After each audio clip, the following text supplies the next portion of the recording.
Mae'r ysgol wedi ei lleoli yn Henelan, yng Nghaerdydd, ond mae hi'n gwasanaethu dalgylch dwyrain Caerdydd, felly mae'r disgyblion yn dod o gefndiroedd amrywiol iawn.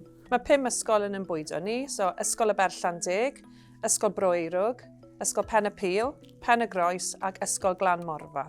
Fel pennaeth ar yr ysgol gyfun yn y clwstwr, mae wedi bod yn bwysig ni o'r cychwyn bod ni ddim yn gweld addysg gyfun y disgyblion, addysg uwchradd y disgyblion fel rhywbeth ynysig, a'i fod yn gam naturiol i'r plant ei ddilyn o pan maen nhw'n 2 oed hyd at pan maen nhw'n gadael yr ysgol yn 15 neu'n 19.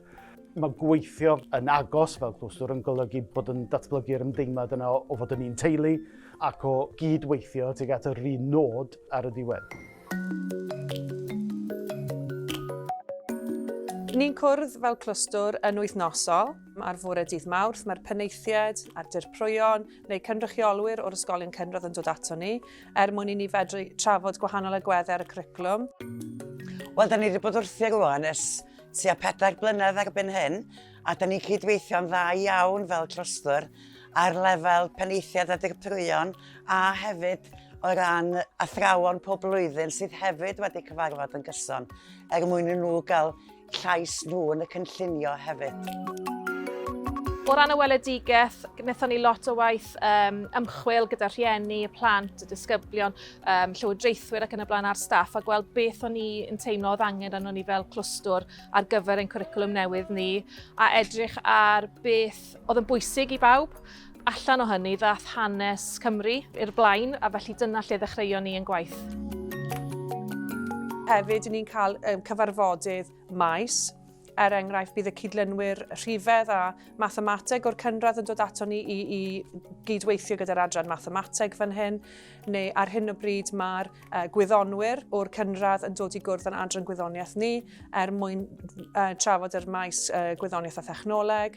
Ni wedi cael cyfarfodydd diweddar gyda pennaeth deryddiaeth ni i weithio continuum deryddiaeth allan, a wedyn ni, os ni angen trafod polisïau, enghraifft addysg cydberthynas a rhywioldeb, ni'n gallu gwneud hwn ar y cyd fel clwstwr. Felly mae mwy nag un pen yn dod at ei gilydd wedyn, ni'n cael mewnbwn yr holl ysgolion a ni'n gallu gwneud penderfyniadau ar y cyd sydd ddim yn ei elwa plant y clwstwr.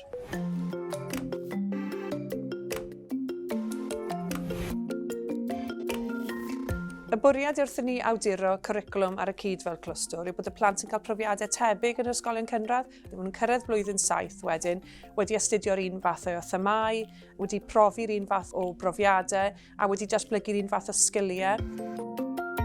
Mae mesur cynnydd yn holl bwysig gyda'r cwricwlwm newydd, achos dyna sy'n bwysig, mae'r plant i gyd yn cychdod i fewn i'r ysgol ar lefel wahanol, felly ddim ble maen nhw'n cyrraedd, ond faint o gynnydd maen nhw'n wneud yn ystod yr amser maen nhw yn yr ysgol sy'n bwysig. Mae'r cyrhaeddiad yna yn bwysig da ni'n trio cyrraedd tuag at safonau arbennig erbyn maen nhw'n gorffen gyda ni yn yr ysgol gynradd. Felly da ni fel clwstwr wedi dod at ein gilydd i samplo gwaith. Mae athrawon y blynyddoedd gwahanol wedi dod at ei gilydd i gymedroli, i edrych ar waith ei gilydd, a da ni wedi dechrau creu portffolio o enghreifftiau o waith plant o bob blwyddyn sydd yn dangos cynnydd drwy'r cwricwlwm, ond hefyd sydd yn rhoi rhyw fath o syniad o gyrhaeddiad i athrawon, ble da ni'n disgwyl i'r plant fod mhob blwyddyn ysgol felly. I ni'n creu rhyw fath o bortffolio disgybl a mae hwnna'n cychwyn gyda ni yn y cynradd ac yn ymledu fwy wedyn yn yr uwchradd o'r ddilyn taith plentyn trwy addysg. Mae'r ferch nawr yn blwyddyn 7 a dwi yn teimlo bod fwy o bwyslais falle ar wneud pethau ychwanegol, nid jyst y diwrnodau pontio yn unig. Mae'n rhoi cyfle i'r plant i ddod i nabod yr athrawon ac i gwrdd â disgyblion o'r ysgolion eraill hefyd.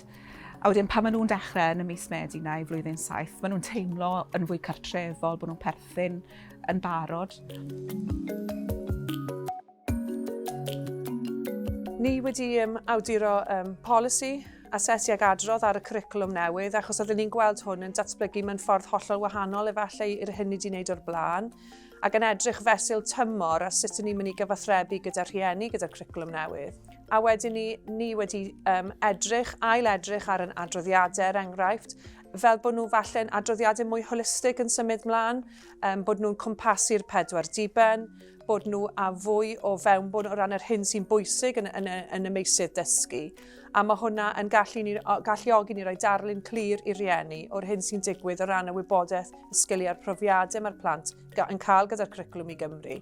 Yn amlwg ni wedi rhannu hwn yn ein cyfarfodydd clwstwr, a ni'n ceisio datblygu proses nawr a fydd yn broses clwstwr yn hytrach na bod pob ysgol yn mynd ar ei liwt ei hunan.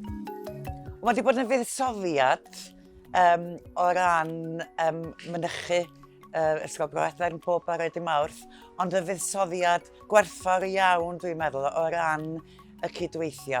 Mae Ysgol Pen-y-Groes lle dwi'n bennaeth ar hyn o bryd. Mae'n ysgol fach iawn, 140 o ddisgyblion, felly llai o staff falle na rhai o ysgolion eraill y clwstwr. Felly fi'n bersonol, mae wedi bod yn gymaint yn haws i gael cefnogaeth ysgolion eraill y clwstwr, ac wrth gydweithio ar y cwricwlwm, ni wedi gallu penderfynu, wel na, fydd hwnna ddim yn gweithio, fydd hwn yn gweithio, a wedyn mae baich y gwaith wedi lleihau ar bob ysgol a pob aelod o staff i fod yn onest. Dyn ni'n arweinwyr hefyd, mae gennym ni gyd yn barn gryf am agweddo'r cwricwlwm, felly, ond wedi bod yn beth iach hefyd i allu trafod hynny, anghytuno'r brydiau, ond drwy'r drafodaeth yna wedyn, da ni wedi allan yn gryfach ar y diwedd.